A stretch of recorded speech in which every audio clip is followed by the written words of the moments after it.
श्रोतेहो नमस्कार. मुले ही देवाघरची फुले असं आपण नेहमी म्हणतो. याच छोट्या बालकांवर मुलांवर वेगवेगळे प्रकारचे अत्याचार होताना दिसतात. सध्या या अत्याचार होणाऱ्या घटनांचं प्रमाण दिवसेंदिवस वाढताना दिसतंय. श्रोतेहो, आजच्या निशिगंध कार्यक्रमात बालकांवर होणारे लैंगिक अत्याचार या विषयावर बोलणार आहोत. यासाठी आज आकाशवाणी हैदराबाद स्टुडिओत महेश मुरलीधर भागवत सर आलेले आहेत. आज त्यांच्याशी आपण बोलणार आहोत. महेश मुरलीधर भागवत सर हे अतिरिक्त पोलीस महासंचालक कायदा आणि सुव्यवस्था तेलंगणा राज्य या पदावर सध्या कार्यरत आहेत. सर नमस्कार. कार्यक्रमात आपलं मनापासून स्वागत. नमस्कार मॅडम. आकाशवाणीच्या सर्व श्रोत्यांचं मी सर्वप्रथम अभिनंदन करतो. धन्यवाद.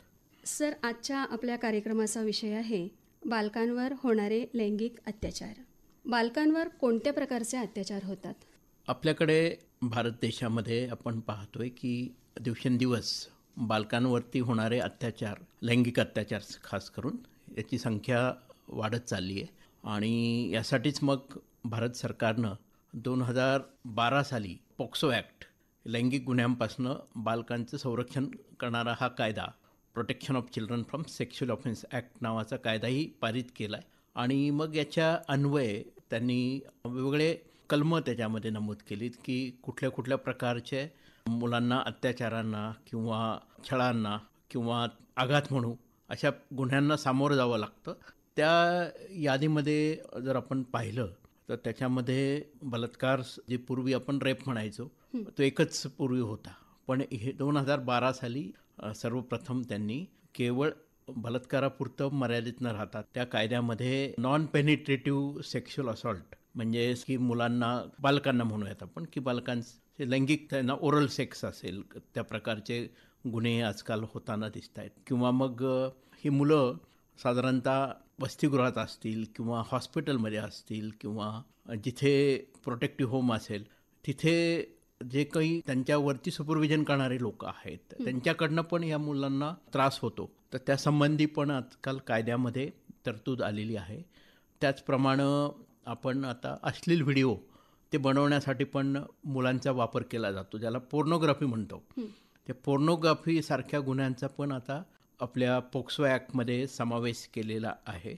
असे बरेचसे गुन्हे आहेत की ज्याचा पूर्वी कायद्यामध्ये समावेश नव्हता, त्या गुन्ह्यांचा आता या पोक्सो कायद्यान्वये त्याच्या विरुद्ध लढा देण्यासाठी म्हणून समावेश केलेला आहे.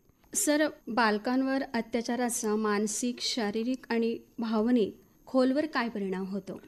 मुलं जी असतात ती कोवळ्या वयातली मुलं, त्यांच्या मनावरती खूप मोठा एक आघात होतो आणि डिप्रेशन, मानसिक असंतुलन या प्रकारची, किंवा भीती एखाद्या व्यक्तीविषयी, किंवा ही मुलं बोलतच नाही कुणाशी, अशा प्रकारचे, किंवा ह्या मुलांचं अभ्यासामध्ये त्यांचं लक्ष विचलित होतं आणि कुठेही बाहेर जायला वगैरे ते नको म्हणतात किंवा अपरिचित व्यक्तीशी बोलत नाहीत. अशा प्रकारच्या गोष्टी बऱ्याच वेळा या मुलांच्या बाबतीत घडताना आम्ही पाहतोय. तर मानसिक फार मोठा परिणाम या मुलांवर नक्कीच होतो की जी मुलं या लैंगिक अत्याचाराला सामोरी जातात आणि वेळीच जर ते उघडकीला आलं, ज्यांनी कोणी अत्याचार केला त्यांना शिक्षा झाली, किंवा या मुलांना जर आपण सामाजिक आणि मानसोपचार तज्ज्ञांकडनं जर समुपदेशन केलं तर नक्कीच त्याचा फायदा होऊ शकतो या मुलांना आणि त्यातनं ते बाहेर येऊ शकतात. ते जर झालं नाही वेळीच तर हे मुलांचा जन्मभर त्यांच्या मनावरती त्याचा परिणाम होण्याची शक्यता असते. सर, घरातल्या व्यक्तींकडून अत्याचार होत असतील तर पालकांनी ते कसं ओळखावं? आता सगळ्यात पहिल्यांदा आम्ही नेहमी सांगतो, आजकाल काळाची गरज आहे की आपल्या घरामध्ये आपला मुलगा असेल, लहान आपली मुलगी असेल, त्यांना लैंगिक शिक्षण देणं हे खूप गरजेचं आहे. त्याच्यामध्ये मग चांगला स्पर्श कोणता आहे, वाईट स्पर्श कोणता आहे, गुड टच, बॅड टच, साधारणतः एक बाहुली घरामध्ये आई वडील मुलामुलींनी बसून एक बाहुली घेऊन त्या बाहुलीचे जे काही साधारणतः अंग आहे त्या अंगामध्ये मग छातीचा भाग असेल की याला कोणी टच करता कामा नये, किंवा दोन मांड्यांच्या मधला भाग असेल किंवा आपल्या मागचा भाग असेल, याला कोणी टच करता कामा नये, किंवा किस देणं तर कोण करू शकतं. एक पापा दे म्हणत आपण लहान मुलांना हे करतो बऱ्याच वेळा, पण तो चांगल्या उद्देशानं कोणी मागतंय की त्याच्यामागे काही लैंगिक उद्देश आहे हे मुलांना ओळखता येत नाही. तो कोणी घ्यावा त्यासाठी कोणाला परवानगी द्यायची या सगळ्या गोष्टी आपण जर त्या बाहुलीद्वारे त्या घरातल्या आपल्या लहान मुलाला मुलीला जर लहानपणापासूनच शिकवलं आणि कुणी जर तसं करण्याचा त्यांच्याशी प्रयत्न केला तर लगेचच ते आईवडिलांच्या नोटीसमध्ये त्यांनी आणून देणं किंवा खास करून मुलं आईच्या जास्त जवळ असतात तर आईच्या नोटीसमध्ये आणून देणं किंवा घरातलाच कोणी माणूस असेल एखादा. बराच वेळा आम्ही पाहतो की लैंगिक अत्याचाराची जे काही बळी पडलेली मुलं मुली असतात ते नोन पर्सन्स म्हणजे जे ओळखीचे लोक असतात त्यांच्याकडनं या मुलांना जास्त त्रास होतो आणि त्यांच्या विरुद्ध बोलणं यांना शक्य नसतं कारण घरातल्यांचा या व्यक्तींवरती खूप विश्वास असतो. तर आपण जे काय बोललो समजा तर आपले आईवडील काय म्हणतील किंवा आपले बऱ्याच वेळा आईवडील पण त्यांच्याशी आपले संबंध बिघडतील का, मग ते कदाचित त्यांचे त्या लोकांशी आर्थिक संबंध असू शकतील त्यामुळं त्यांना नुकसान होण्याची शक्यता असते किंवा सामाजिक पातळीवरती लोक थोडीशी वरच्या याच्यातले असतील तर यांना समाजातनं ते बहिष्कृत करतील का वगैरे अशा प्रकारची शंका आईवडिलांच्याही मनात असते. त्यामुळे बऱ्याच वेळा या गोष्टी बाहेर येत नाही. पण आम्ही एक बघतोय आता की 2012 साली हा पोक्सो कायदा आल्यापासून पोलीस स्टेशन्समध्ये साधारणतः या कायद्यान्वये गुन्हे नोंदण्याचं प्रमाण खूप वाढलेलं आहे. आजकाल आईवडीलही काही झालं छोटेसं मुलगा असो मुलगी असो ते साधारणतः आजकालचीच एक गोष्ट होती. एक आंघोळ करताना एक आईनं 3.5 वर्षाच्या मुलीला पाहिलं की तिला लघवीच्या ठिकाणी सूज आलेली आहे आणि ही मुलगी रडते सारखं. तर मग तिला विचारलं त्याने सांगितलं की शाळेमध्येच एक 8 वर्षाच्या मुलानं मला बाथरूममध्ये घेऊन जाऊन तर माझ्याशी नको तो प्रसंग केला म्हणून. तर मग लगेच त्याच्यावरती केस झाली आणि आता त्याचा तपास चालू आहे. तर आता वय असं मर्यादा राहिलेली नाही. म्हणजे आम्ही पाहतो कधी कधी इव्हन 6 महिन्याच्या बाळाशी पण कुणी त्याच्या बाळाबरोबर पण संभोग केलेला आहे. विचित्र असे माथे फिरू लोक पण समाजामध्ये आम्ही कधी कधी पाहतो. त्यामुळं वयाला अशी आता मर्यादा राहिलेली नाही आहे की कुठल्या वयाच्या मुलामुलींशीच फक्त शारीरिक किंवा लैंगिक अत्याचार त्यांच्यावर होतात आणि या वयाच्या मुलावर होत नाही असं काही आता एज लिमिट असं राहिलेलं नाही आहे. पण आपल्या कायद्यान्वये 18 वर्ष ही मर्यादा आहे. 18 वर्षाच्या खालील बालकं मग त्याच्यामध्ये मुलगा असेल मुलगी असेल. हा जो कायदा आहे पोक्सो कायदा हा लिंगनिरपेक्ष कायदा आहे. म्हणजे मुलं आणि मुली दोन्ही या कायद्याखाली गुन्हे नोंदवू शकतात किंवा त्यांचे आईवडील गुन्हे नोंदवू शकतात. सर, आता अत्याचार झालेल्या बालकांची वैद्यकीय तपासणी झाली आहे, हा बालक अज्ञान असतो, तर अशा वेळी बालकांची साक्ष ग्राह्य धरली जाते का? बालकांची साक्ष खूप महत्त्वाची असते. बालक जे असतात जे कोर्टामध्ये ज्यांना साक्षीसाठी बोलवलं जातं त्यावेळी इन कॅमेरा ट्रायल नावाचा प्रकार असतो. इन कॅमेरा ट्रायल म्हणजे जो कोणी कोर्टामध्ये आरोपी असेल तो आरोपी त्या बालकाला पाहू शकतो पण बालकाला तो आरोपी दिसणार नाही. अशा प्रकारची व्यवस्था ह्या कोर्टामध्ये केलेली असते. पोक्सोची सेपरेट कोर्ट्स आहेत सध्या पोक्सो कायद्याची आणि मग ही मुलं निर्भयपणे आपली साक्ष तिथे देतात. ज्यावेळी गुन्हा होतो त्यावेळी लगेचच पोलीस स्टेशनमध्ये तक्रार नोंदल्यानंतर मिनिमम पोलीस उपनिरीक्षक सब इन्स्पेक्टर महिला त्या महिलेनं त्या बालकाचं स्टेटमेंट हे रेकॉर्ड करायचं आहे. त्यानंतर मग आम्ही कोर्टामध्ये 164 स्टेटमेंट ज्याला म्हणतो की न्यायाधीशांपुढे ते स्टेटमेंट रेकॉर्ड केलं जातं. तर त्याच्यामध्ये पण आम्ही आजकाल कोर्टात मुलांना न नेता आमच्याकडे तेलंगणा राज्यामध्ये आम्ही भरोसा केंद्र सुरू केलेली आहेत आणि या भरोसा केंद्रातनं आम्ही ऑनलाईन त्या मुलीचं स्टेटमेंट हे ऑनलाईन आम्ही रेकॉर्ड करतो व्हिडिओग्राफीद्वारे. तर ही सुविधा पण आम्ही आता उपलब्ध करून दिलेली आहे. तर बालकांची साक्ष खूप महत्त्वाची असते. सर, हा पुरावा चुकून नष्ट झाला तर यासाठी कायद्यात काय प्रक्रिया आहे? पुरावा जरी सुरुवातीला समजा मिळाला नाही तर सर्कमस्टन्शियल आम्ही ज्याला म्हणतो की कुणी दुसऱ्या कुणी पाहिलेलं आहे किंवा आपल्याकडे टेक्नॉलॉजी आहे, CCTV कॅमेराचं फुटेज असेल किंवा त्या आरोपीचे घटनास्थळी आम्हाला फिंगरप्रिंट्स मिळाले समजा किंवा आमच्याकडे डॉग स्क्वॉड असतं, डॉग स्क्वॉडनं त्या आरोपीचा माग काढला.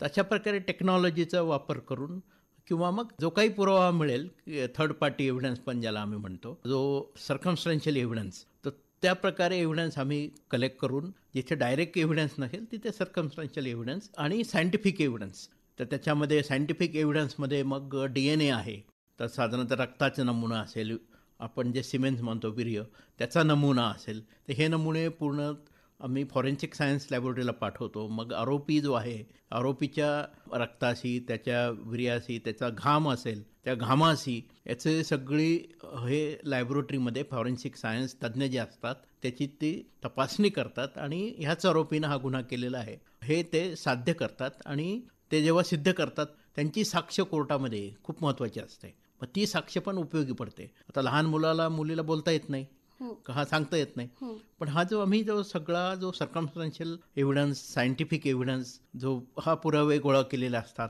किंवा कोणीतरी विटनेसेस असतील, साक्षीदार असतील, ज्यांनी पाहिलं होतं हो. की हा माणूस या मुलाला घेऊन जात होता म्हणून, हा सगळा पुरावा जो असतो तो पुरावा कोर्टात फार महत्त्वाचा असतो. सर, घरात मारझोड झाली, अत्याचार झाले, अशा वेळी सामाजिक भीतीपोटी घरातील मोठी व्यक्ती पोलीस कंप्लेंट करताना दिसत नाही, तर अशा वेळी काय करावं? आमच्याकडे डायल 100 आहे. 100 नंबरला फोन केला तर तुमचा कॉल रेकॉर्ड होतो आणि तुम्ही कुठून फोन करताय त्याचं लोकेशनही आमच्याकडे येतं. अच्छा. तर आमचे लगेच लोक तुम्हाला कॉल बॅक करतात. आणि खास करून बालकांसाठी 1098 ही हेल्पलाईन आहे. तर जी लहान मुलं मुली आहेत त्यांनी ही चाइल्ड हेल्पलाईन म्हणतो आम्ही त्याला, 1098 या नंबरवर डायल करून त्यांचा व्हॉईस तिथे रेकॉर्ड होतो, त्यांची तक्रार तिथे रेकॉर्ड केली जाते. सर, आता शाळा, ट्युशन, शाळेची बस, रिक्षा अशा विविध वेळी बालकांना ये जा करावी लागते. अशा वेळी पालकांनी आपल्या मुलांना काय महत्त्वाच्या सूचना द्याव्यात किंवा पालकांनी कोणती खबरदारी घ्यावी? एक तर प्रवासामध्ये कोणी समजा लहान मुलगी आहे, कोणी मुलगा येऊन बसला शेजारी किंवा कोणी प्रौढ माणूस आहे शेजारी आणि तो काही चाळे करतोय, तर त्याला लगेच तिथं ओरडून नाही म्हणणं, सुरुवातीलाच जोरात विरोध करणं हे खूप गरजेचं आहे. त्या मुलींनी केलं पाहिजे. किंवा नाही समजा भीतीपोटी नाही केलं, घरी आल्यावर पहिल्यांदा घरामध्ये ज्याच्यावर विश्वास आहे, आई असेल, वडील असेल, भाऊ असेल, मोठा बहीण असेल, त्यांना सांगायचं असं असं झालेलं आहे आणि त्या गोष्टी लगेचच त्यांनी निदर्शनास आणून द्यायच्या, तर लपून ठेवायच्या नाहीत. म्हणजे रिपीटेडली परत परत त्यांच्यावरती अशा प्रकारची घटना होणार नाही, हे फार महत्त्वाचं आहे. आजकाल आम्ही जेव्हा कोणी ऑटो रिक्षामध्ये बसतो, कॅबमध्ये बसतो, तर सगळ्यात पहिल्यांदा त्या कॅबचा, ऑटोचा नंबर नोंद करा आणि तुमची जे जवळची व्यक्ती आहेत त्यांना कळवा की मी ह्या ऑटोमधनं प्रवास करतोय. आपल्याकडे इथे आता हैदराबादमध्ये सायबराबाद राचकोंडा कमिशनरेटला हॉकाय नावाचं ॲप आहे किंवा आता आपलं टी सेफ, तेलंगणा सेफ म्हणून महिलांसाठी खास ॲप तेलंगणा सरकारनं सुरू केलेलं आहे. मग त्याच्यामध्ये पण तुमचा प्रवास सुखकर व्हावा यासाठी काही ॲप उपलब्ध करून दिलेले आहेत आम्ही. त्या ॲपचा आपण वापर करू देऊ शकतो. मुलांना आजकाल बऱ्याचशा मुलांकडे पण स्मार्टफोन देतात आईवडील, मग त्याच्यामध्ये अशी ही सुरक्षिततेसाठी जे काही ॲप्स असतील ती डाउनलोड करून देणं आणि किंवा लाईव्ह लोकेशनही पालक ट्रॅक करू शकतात मुलाच्या मोबाईलवरून. GPS कुठे आहे त्याचं लोकेशन, आत्ता एका ठिकाणी समजा जास्त वेळ मुलगा थांबला आहे आणि ते ठिकाण, ते शाळा नाही आहे, कुठलं तरी काही जवळपास काही दिसत नाही, अशा वेळी मग त्या रिक्षावाल्याला फोन करणं, कॅबवाल्याला फोन करणं, तू कुठे थांबला आहे, काय करतोय, हे सगळ्या गोष्टी आपण टेक्नॉलॉजी वापरून आजकाल करू शकतो. सर, आपण या क्षेत्रात अनेक वर्षापासून कार्यरत आहात. अशी एखादी घटना जी बालकांना अत्याचारापासून वाचवलंय आपण आणि गुन्हेगाराला शिक्षा झाली, आपला अनुभव सांगाल? असे बरेचसे केसेस आहे. एक केस आमच्याकडे अशी आली होती की मुलगी गरोदर होती आणि आम्हाला फोन आला कंट्रोल रूमला. म्हणून मुलीला जेव्हा आम्ही विचारपूस केली तेव्हा असं कळलं की स्वतःच्या वडिलांनीच तिच्यावरती बलात्कार केलेला आहे. मग त्या मुलीची पहिली सुटका करून त्या घरातून तिची आम्ही सुधारगृहामध्ये रवानगी केली, त्या वडिलांना अटक केली आणि त्यांच्याविरुद्धच्या गुन्ह्यामध्ये त्या मुलीनंच साक्ष दिली आणि वडिलांना जन्मठेपेची शिक्षा मिळाली त्याच्यामध्ये. आणि आज सुधारगृहामध्ये ती मुलगी आता उत्तम प्रकारे आपल्या बाळाला पण तिचं पण संगोपन करते. असे अनेक घटना आहेत आमच्याकडे. पोलिसांना बेसिकली सकृतदर्शनी पुरावा एक तर आम्हाला पाहिजे असतो आणि तक्रार नोंदवली गेली पाहिजे. बिना तक्रारीचं पोलीस करू शकत नाही काही पण. तरी पण आजकाल आम्ही अशा प्रकारचे गुन्हे समाजामध्ये होऊ नयेत यासाठी पण काही ठोस पावलं उचललेली आहेत. आपण पाहता तेलंगणा राज्यामध्ये सी टीम्स आहेत. या सी टीम्स ज्या आहेत त्या महिलांच्या सुरक्षेसाठी शाळा, कॉलेजेसमध्ये, बसमध्ये, रेल्वेमध्ये साध्या वेशात हे फिरत असतात. जिथे जिथे मुलींची किंवा छेडछाड होते किंवा मुलांशी चुकीचं काम केलं जातं, अशा प्रकारे हे लोक सिक्रेट कॅमेऱ्याद्वारे रेकॉर्ड करतात आणि त्यांच्यावर कायदेशीर कारवाई करताना दिसतात. त्याचप्रमाणे आम्ही शाळा, कॉलेजेसमध्ये जाऊन पण गुड टच, बॅड टच त्याच्याविषयी पण सांगतो मुलांना, मुलींना. आजकाल आमच्या तेलंगणा राज्याच्या शाळेच्या सिलेबसमध्ये पण जे बेसिकली लैंगिक अत्याचाराविषयी, गुड टच, बॅड टच विषयी शाळेच्या सिलेबसमध्ये पण त्याचा समावेश केलेला आहे. नक्कीच मुलांना जेवढं आपण जागरूक करू याविषयी जेवढी जास्तीत जास्त माहिती देऊ त्याचा फायदा नक्कीच होतो की अशा प्रकारचे गुन्हे जे आहेत ते आपण रोखू शकू. सर, कार्यक्रमात शेवटी जाता जाता बालकांवर होणारे अत्याचार या विषयावर आपण आमच्या श्रोत्यांना काय मोलाचा सल्ला द्याल? सगळ्यात पहिल्यांदा म्हणजे कुठलाही बालक असो त्याच्यावरती त्याच्या आई वडिलांनी विश्वास ठेवायला पाहिजे. जो काही बोलतोय ते खरं आहे, ते जर खोटं बोलतोय वगैरे असं न समजता त्या मुलाची त्या मुलीची वैद्यकीय तपासणी करून आणि ते जर खरं असेल तर लगेचच मग पोलीस स्टेशनमध्ये येऊन त्याविषयी तक्रार नोंदवणं हे खूप गरजेचं आहे. आजचा पहिल्यासारखं पोलिसिंग राहिलेलं नाही. पोलीस जे आहेत आत्ता हे प्रोॲक्टिव्ह पोलीस आहेत. पोलीस हे नेहमीच लहान मुलांच्या विरुद्ध जे काही लहान मुलावरती जे अत्याचार होत आहेत किंवा अश्लील व्हिडिओसाठी त्यांचा वापर होतोय किंवा छळ होतो लहान मुलांचा, त्याविषयी जे कायदे आहेत त्याविषयी अधिक जाणीव जागृती झालेले असं पोलीस दल आहे. त्यामुळे तुम्ही पोलिसांवरती विश्वास ठेवा आणि लवकरात लवकर तुम्ही पोलीस स्टेशनला त्याच्याविरुद्ध तक्रार द्या. तुम्ही पोलीस स्टेशनला जाऊ शकत नसाल तर 100 नंबरला फोन करा किंवा 1098ला फोन करा आणि तुमची तक्रार तुम्ही तिथे हे करा, म्हणजे जेणेकरून पोलीस तुमच्याशी संवाद साधतील आणि मग पुढची कारवाई आम्ही सुरू करू. आणि जेवढं तुम्ही मुलांना विश्वासात घेऊन मुलांना लैंगिक अत्याचाराविषयी, मुलांना गुड टच बॅड टच विषयी तुम्ही जर व्यवस्थित समजावून सांगितलं की काय काय करायचं काय नाही करायचं, तर मुलंही अगदी त्याच्यावरती अगदी विश्वास ठेवतील आणि तुम्हालाही त्या गोष्टी त्यांच्याबाबत जेव्हा जेव्हा घडतात त्याविषयी पालकांना माहिती देतील, जेणेकरून आगामी काळामध्ये अशा प्रकारच्या घटना मुलांच्या बाबतीत परत होऊ शकणार नाहीत. महेश मुरलीधर भागवत सर, आपण वेळात वेळ काढून आकाशवाणी स्टुडिओत आलात. श्रोत्यांना खूप छान सविस्तर माहिती सांगितली, त्याबद्दल मी आकाशवाणीतर्फे आपले मनापासून आभार मानते. धन्यवाद सर. धन्यवाद मॅडम. नमस्कार.